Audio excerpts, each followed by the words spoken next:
So we're continuing Monster Hearts. We're reading chapter 2, which is preparing to play.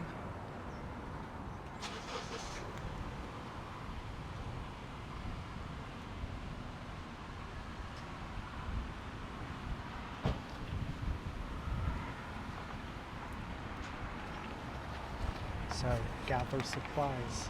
Hearts. You'll need to do some setup. First, arrange a dedicated time to play with 2 to 4 of your friends.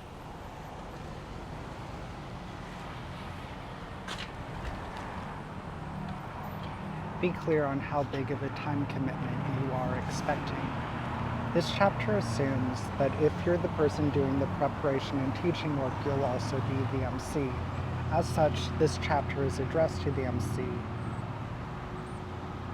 It is possible, though, to have different people taking on each of these roles.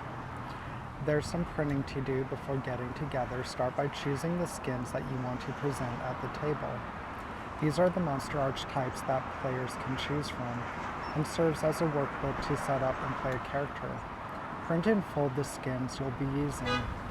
If you're not sure which skins to include, start with the basic set.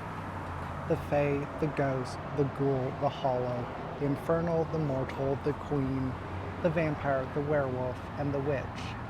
If you visit the website, you'll see a few more options like the Chosen and the Serpentine. That's interesting. I thought,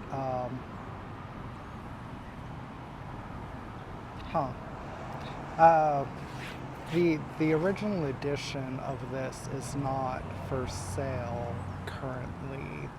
I had actually hoped to get both and compare it, but that's interesting because I thought a large part of this, the differences in between editions, was simply the inclusion of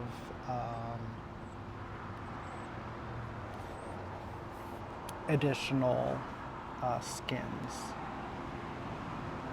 Well, I guess it did, because I think the Queen Bee, I think that one was added later.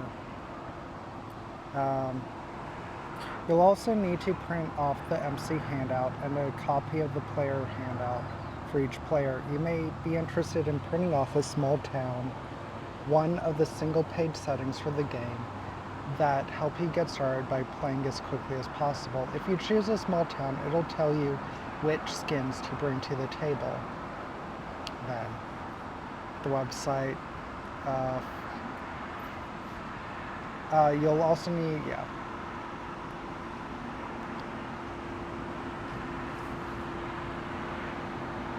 explain premise and roles. Once your group of players has arrived and is settled, start things off by explaining the premise of the game. Everyone at the table probably already knows what they showed up for, but it's still helpful to ensure everyone is on the same page and in the right headspace. If you're not sure what to say, you can read the teaser from the opening pages of this book. Introduce your own role while everyone else is in charge of playing. Which of you is going to? Okay. Explain that everyone shares the same agenda when they sit down to play Monster Hearts, including the MC. Name the 4 parts of that agenda. Make each main character's life not boring. Keep the story feral. Say what rules demand. Say what honesty demands. If player wants to know more about these phrases, explain to them in whatever words come naturally to you, or read from pages 9 to 12. Introduce safety tools. It's important to talk about boundaries and safety up front. Acknowledge the fraught, sensitive subject Monster Hearts is built upon. Talk to everyone sitting down to play about the importance of noticing and respecting one another's boundaries. Introduce 1 or 2 simple tools for ensuring a sense of safety for everybody playing. If you're not sure where to start or aren't convinced that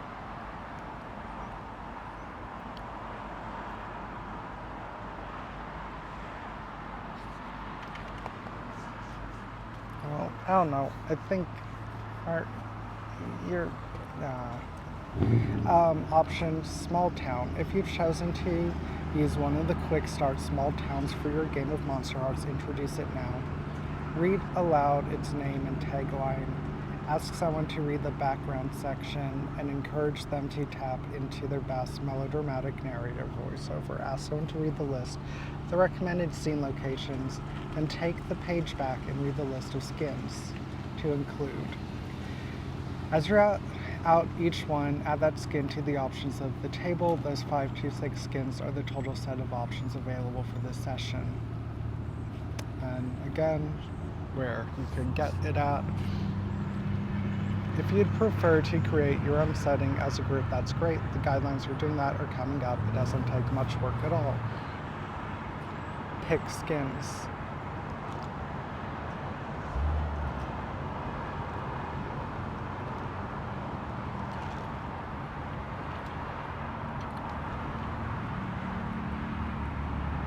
Yeah, okay.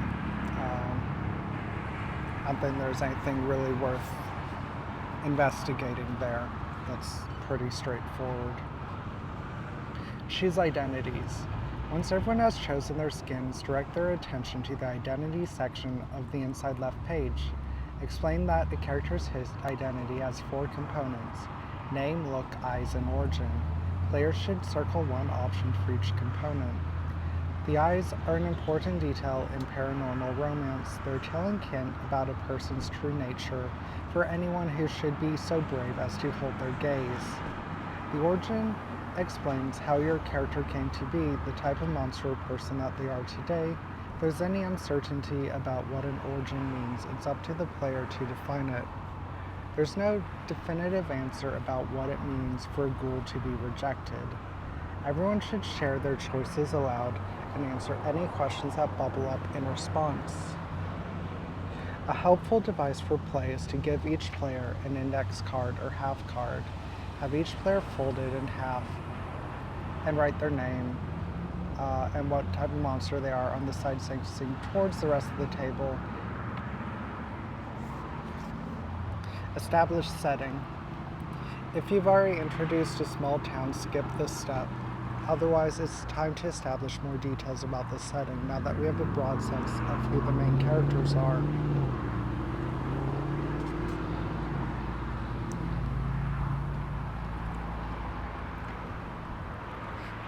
Start by getting input from the players about what setting details are already implied or required by a virtue of the skins chosen.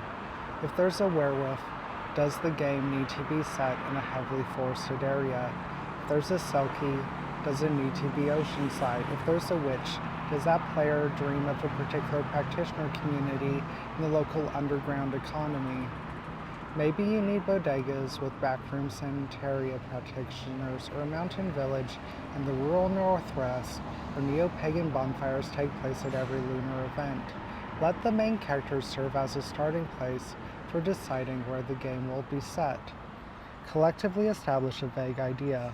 Then, as MC, turn to the player on your left, ask them a question about the setting. Proceed around the table. If after one round you feel satisfied, move on. If it feels like your setting is still bare and underdeveloped, go around the table once more. It's fine for people to interject and riff off one another, but make sure that the person you ask a question to has the final say. Now is a great time to nudge the social dynamics at the table. To well time, okay, these are all great ideas, while to communicate, ask questions that give you a better sense of the environment, the broader political context, and how race and class issues manifest them in the local culture. Ask questions about what people do here for fun. Ask questions that establish key landmarks that you can incorporate into scene framing down the road, like the gigantic bulldog statue outside the school, or the rustic chalet-style lodge down the end of Valesky Street. Feel free to add a few of your own ideas into the mix along the way. Make sure you have a sense of the approximate size of the community and its most important industries. Don't attempt to create an exhaustive and definitive portrait of the setting. Leave lots of room to discover more during play, or to add details when doing so would offer convenient opportunity.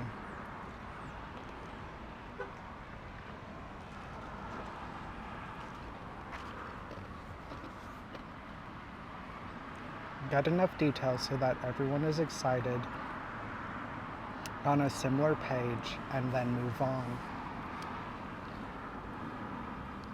Before moving on to teaching everyone about the nitty-gritty mechanics of the game, it's important to establish some context.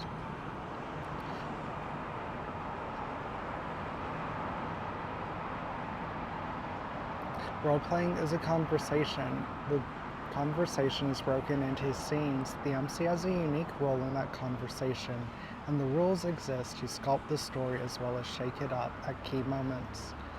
How to talk through that context really depends on your players' existing levels of experience with this sort of game. If everyone at the table has already played games that are strikingly similar in theme and structure to Monster Hearts, then you can get away with simply reading the above list aloud and moving on. In most cases, you'll want to say a little bit more.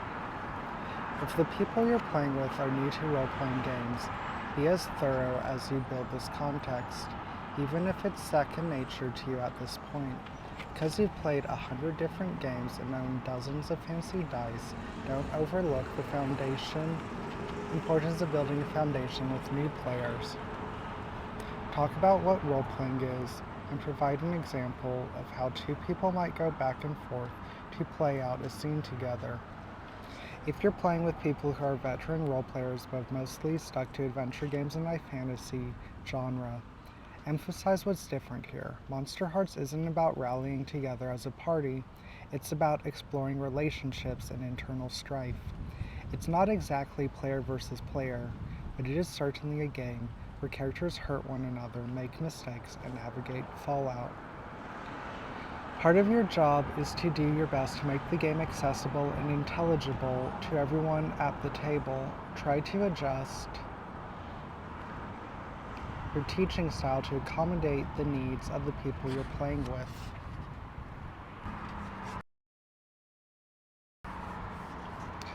Discuss moves and strings. Explain what a move is.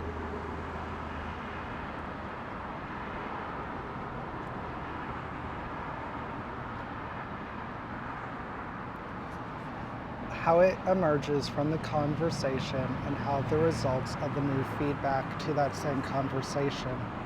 Explain how rolling dice and adding the scores work. Explain the broad difference between results of 10 up, 7 to 9, and 6 or less.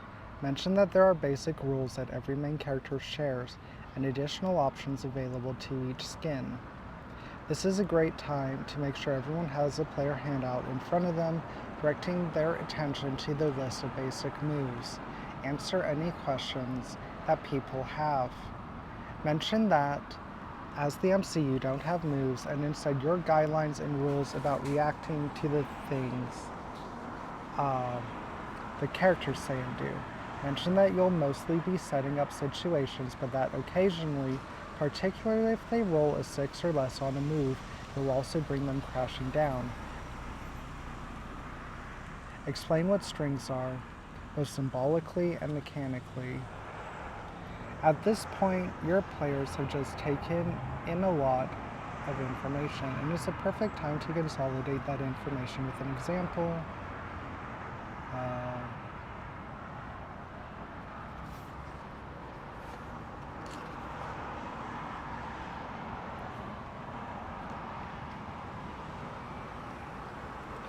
Choose stats and moves.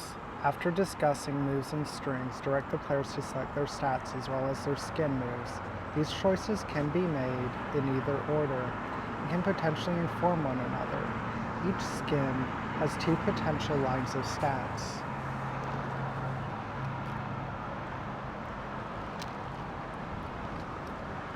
Players should cross the one they want or choose the one they want and cross out the other. They're both good choices given the nature of the skin, but point towards different sets of strengths and flaws. The player seems uncertain, reassure them there's no wrong choice. On the inside right page of the character, that is, I think that's a large departure from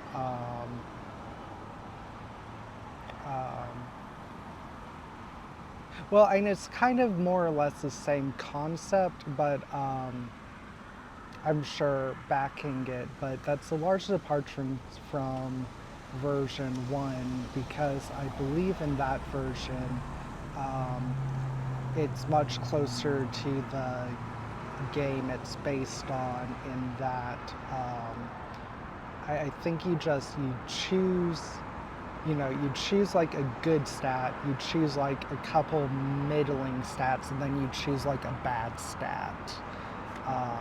But here it just gives you some prepackaged options that work well with your skin, it looks like. So that's an interesting choice.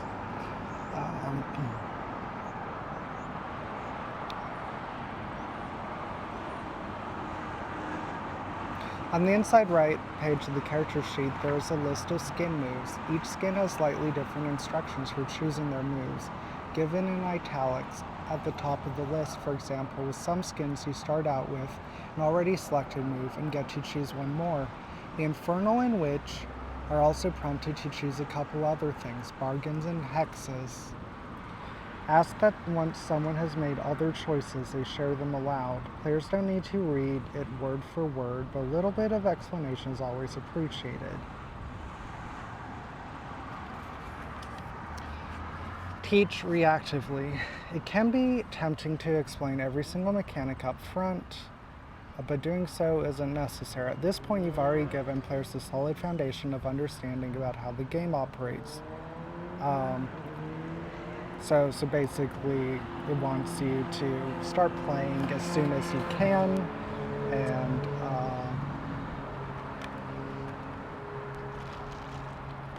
explain things as you go.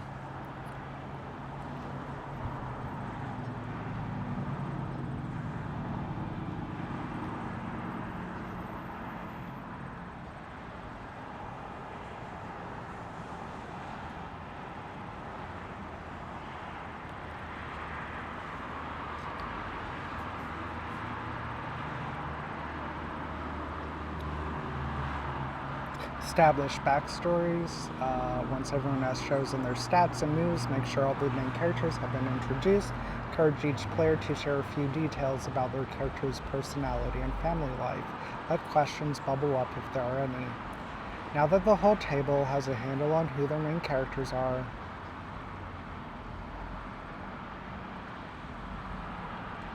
I feel like those two paragraphs should have been reversed. So the mortal always goes last. Turn to whoever volunteered to go first and explain how to set up their backstory and record strings. Players should usually choose other main characters for their prompts and their backstories rather than the characters controlled by the MC. The more people there are at your table, the more important this becomes. That said, some backstories clearly reference side characters controlled by the MC, like the Infernal's Dark Power or the Queen's Clique. Set up seating chart. The seating chart depicts a high school homeroom, showing where everybody sits and how they are seen by others. The seating chart is important for a few reasons. It introduces new characters, it allows you to establish additional relationships, and it draws out the petty high school drama early. The MC is in charge of the seating chart process, but it depends on back and forth conversation.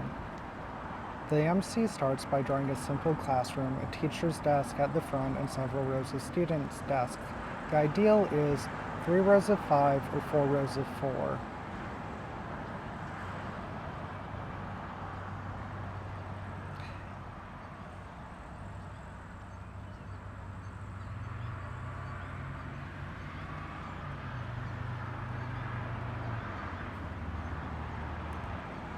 Each desk should be a square that you can write a name and details inside, and the square should be drawn as big as your paper will allow. The process of filling in the seating chart brings to life one of the MC's principles: ask provocative questions and build on the answers. A great starting point is to turn to the players and ask which one of you is the most popular. Give that player first pick of where their character sits. After that, maybe ask who sits next to you.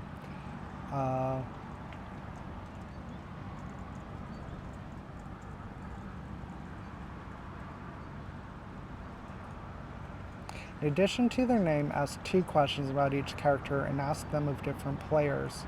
Take this opportunity to create conflicting accounts and conflicting interests. This will help you create messy triangles between characters during play and ensure that no relationship exists in a vacuum. Write down the 2 details about the character in that little box alongside their name.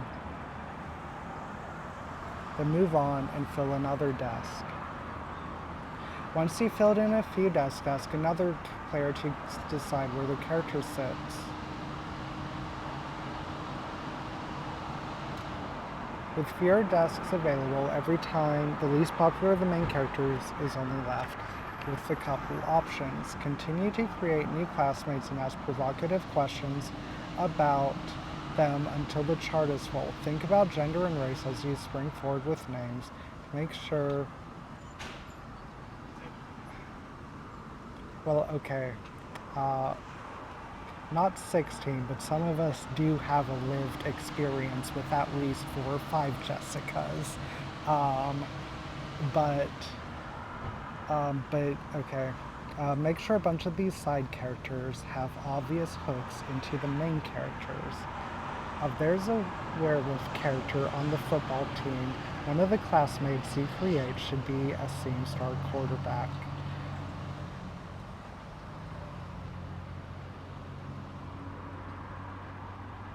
What?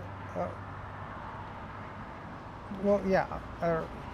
Well, that's a weird way to phrase it, but yes. Yeah, that's the whole point of this, is to have these. Anyways. Further examples of provocative questions include: why did Jenna miss so much school last year? Last summer, what did Lucia get arrested for?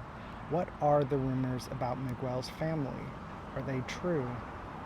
Why are you so smitten with Lou? The prototypical seating chart. Well, I don't know. I feel like that last one's a bit much. That's a bit controlling. Maybe I'd ask instead, why are you so close with Lou? I don't know, that just seems like a bit of an intense decision you're making about I don't know. The prototypical seating chart is a high school homeroom showing us who sits next to whom. Other possibilities might emerge from your particular setting: bunks in a boarding school dormitory, a daily shift schedule at a local fast food restaurant, or something else altogether. Start playing. At this point, the characters are finished and the players are ready. Remind people about the 4 parts of the agenda and then dive into your first scene. Then you've got more advice later, it looks like. Chapter 3, keeping your heart safe. It does look like we have a fair bit of time left today, so we'll go ahead and dive into this. Oh, we might actually get through it today. Risks. Monster Hearts does not approach its subject matter gently. It is a game about being both human and inhuman, about dysfunction, abuse, shame, isolation, queerness, violence, and occasionally transcendence. Sometimes playing the game feels scary, potentially unsafe. Maybe when a vampire becomes a dangerous sexual predator, when an innocent person is about to die. Since role-playing involves improvising, we don't always know ahead of time what to brace ourselves for. This chapter exists to support you through these moments, making sure that you feel safe even as the story shifts to unsafe territory.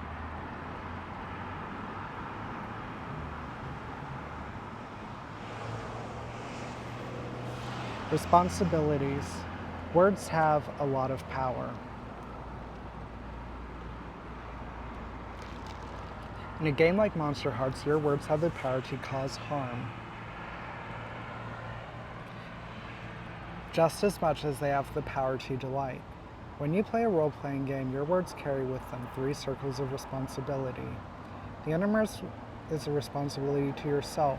It's important that you feel safe, that you set boundaries, and that you continue to check in with whether you're feeling okay. The middle circle is a responsibility to the other people at the table. It's important that you listen to their boundaries, assess their reactions, and collaborate to create something awesome together. The outermost circle is a responsibility to the people that you're portraying, both the fictional characters and the people who inspire them. It's important to remember that we all have agency, strength, and complexity, even if we can't see it clearly. From wherever we're standing, it's our responsibility to find the agency, strength, and complexity that exists within our characters and to demonstrate it to everyone else at the table. These are our responsibilities to ourselves, to the others at the table, and the people we're portraying. We're going to make mistakes along the way. Setting boundaries. The tricky thing that we're constantly learning about our own boundaries. They change and evolve in response to what we feel safe and what we want to experience in a given moment. Sometimes it's helpful to name the boundaries up front before you start the scene of the game. When you think about the kind of story you'll be telling with Monster Hearts, there's an element of that story that you find particularly upsetting or triggering, can ask to leave it out. Some themes and elements are too thoroughly woven into the mechanics to be dodged, but others are easy enough to separate out. When I play, I usually ask that student-teacher relationships of any kind be off limits. Think about the individual skins that each player is considering playing. Skins tend to center on patterns of dysfunction or crisis. The vampire centers on consent issues and emotional denial, while the ghoul centers on addiction and erratic violence. Each skin brings a different array of problematic content to the table. If a skin is centered on an issue you find upsetting, one strategy is to ask that it be not played with. Another is to talk to the player considering the skin and let them know about your issues. And let them make a choice about whether they are prepared to play that skin while maintaining those boundaries. A third option is that if you feel concerned about a particular skin, you can play it yourself, ensuring that it is handled in the way you find most acceptable. Boundaries let your fellow players know what story elements you don't want to approach, but can be really helpful to state the opposite as well. What types of content you're interested in exploring through play. Stating boundaries before you start play isn't a replacement for evaluating them during play. Throughout play, it's important to check in with yourself, pay attention to how you're feeling.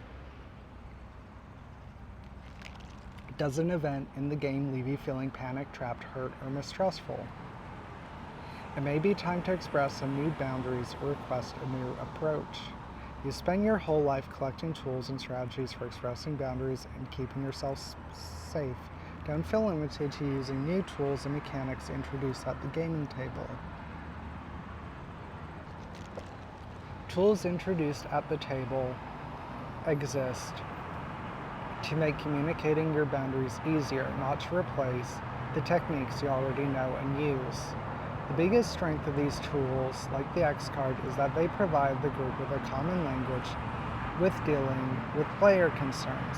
Since Monster Hearts is a game that thrives on problematic relationships and perspectives, it can sometimes be tricky to know where to draw your lines. In this context, there's a good discomfort and bad discomfort. Part of the allure of Monster Hearts is stumbling through that good discomfort like one does with a well-crafted horror movie, but in order to do so, you need to sort out which feelings of discomfort are exciting to explore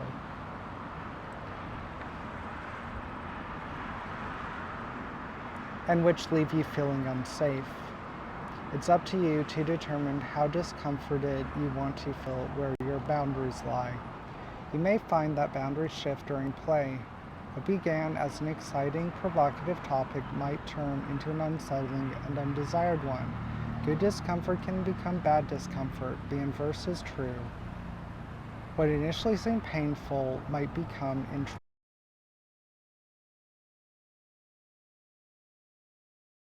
relatively new. So, I mean, it's good that they're included here. Uh, but yeah, so, you know, like the name says, just, uh,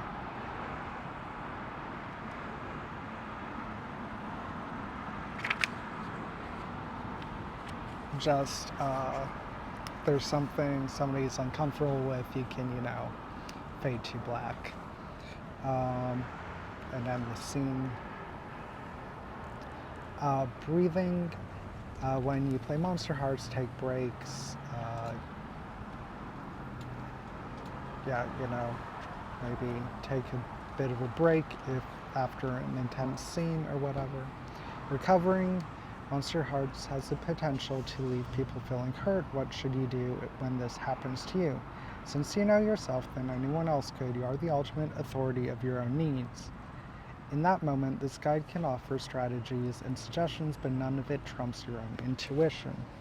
As mentioned earlier, you have 3 circles of responsibility: to yourself, to the other people at your table, and the people you're portraying. The innermost circle is your first priority. The safety comes first. Maybe you don't have the capacity to do more than take care of yourself in that moment. That's okay. Move outward as you are able. Remember that you can ask people to pause. If you don't, they might keep rolling forward while you remain stuck in a past moment, still trying to sort out your feelings.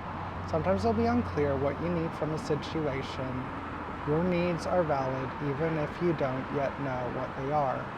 And asking people to pause can help you get some clarity. If you see others looking distressed, you can check in with them or ask to pull something from the fiction on their behalf. If you're playing in a convention, people might be reticent or unwilling to talk through their discomforts with you. If you realize that someone else needs support and they haven't voiced that yet, be careful not to put them on the spot in a way that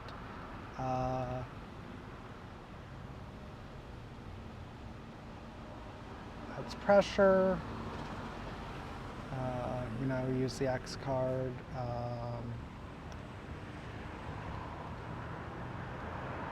There are lots of strategies for recovering a story when it crosses someone's boundaries, each tailored to a different set of needs.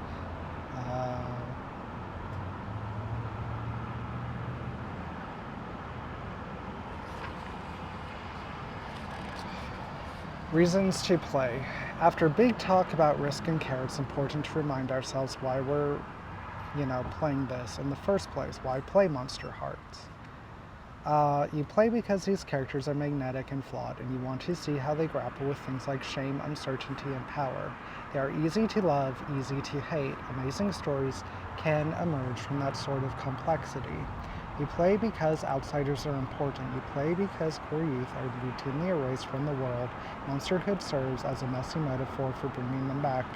You want to know whether these characters continue to work on blending in or eventually bare their fangs to the world. You want to know how they reconcile their power and their vulnerability.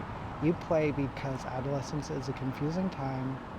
The stories you tell in this game will probably bear little similarity to your own experiences, but will still tackle the same themes. Despite their fangs, and their bartered souls, and their boiling cauldrons, these aren't just monsters, burgeoning adults trying to learn how to meet their needs. They're who we used to be, who we still are sometimes. You play to get lost and to remember. Well...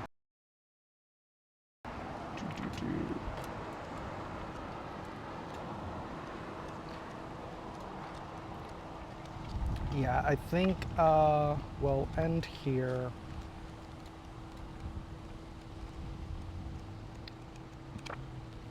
So looks like we've made a pretty good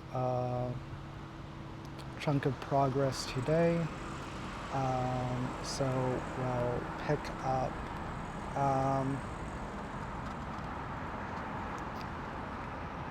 I'm not sure when exactly. It might be tomorrow. It might not be till Friday. But either way, we'll pick up on chapter 4. I will stream again later tonight. We'll be continuing inversions, I believe, starting on part 7. And we'll probably cover part 7 and 8 later tonight.